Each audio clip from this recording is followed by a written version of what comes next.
Hello everyone and welcome back to another video. Today we're going to see a review about Settlemate App.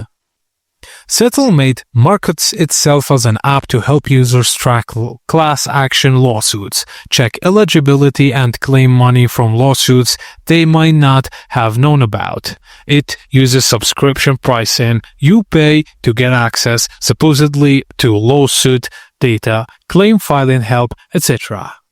And also it offers a money-back guarantee in some reviews or promo text. While many users leave positive reviews, there are serious recurring complaints. Here are some of the main problems people report. Hidden or early paywalls. Users say you see a promoting estimate after answering a quiz, before being asked to pay. Once you pay, the estimate often disappears or can be claimed via the app.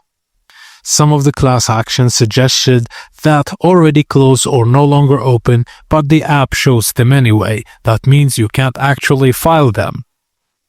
Also, there were several complaints about being charged even after canceling or being offered discounts, then finding out the price or timing is confusing.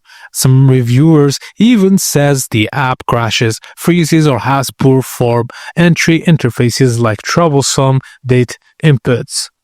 Many people point out that a lot of what Settlemate offers is available via free websites. They question whether the app's subscription cost is worth it.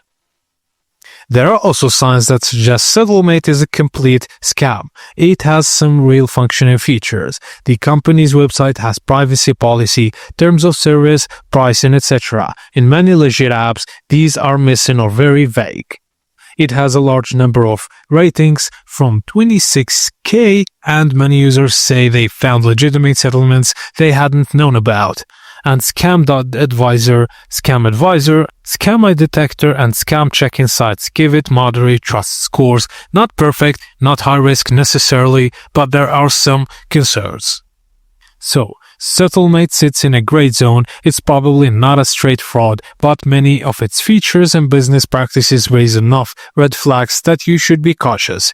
If you use it, there's what to keep in mind. Don't assume any your own number and guaranteed until you fully verify eligibility. Be wary of paying subscription fees before seeing what you get. Maybe test very short-term first. And look carefully at refund policies. Many users say refunding is hard after subscribing. And use officially known or court-posted class action sites like government or well-known legal firms as backup sources. Compare that Settlemate suggests versus what the free sources list. And that's it, guys. As simple as that. Thank you for watching, and please don't forget to like and subscribe for more.